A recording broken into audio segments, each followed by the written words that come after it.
We are all housing experts. Every single person has a housing story to tell, whether because you've had great housing your whole life and you understand what a platform that's been for your success, or whether you haven't. Housing is a basic human need, and there's not a place in Minnesota that's not needing more housing options and more housing affordability. We have two major challenges with Minnesota housing right now. We are an undersupplied market, and the homes that we're building to try to make up for that undersupply are too expensive. There was a recent survey in 2023.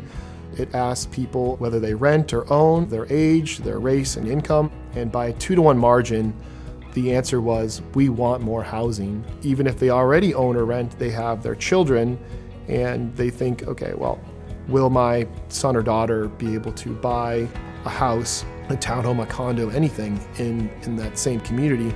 And it's increasingly more difficult to do so. The undersupply of homes in Minnesota is not going to go away.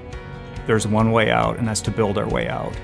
And that's where the legislature comes in. We need the legislature to reset and modernize zoning ordinances and how we approve housing projects. And we need to open up more housing options. We need to legalize starter homes.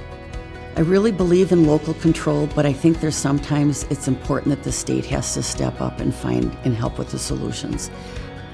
There's more we can do, and we need to make sure that there's better pathways for people to be able to buy those homes.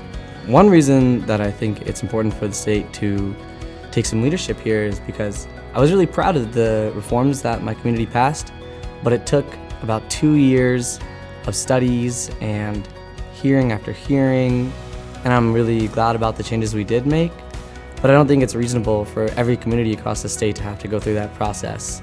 Housing policy change is complex and challenging, but absolutely worth it. It's worth it to modernize our zoning. It's worth it to protect homeownership for future generations.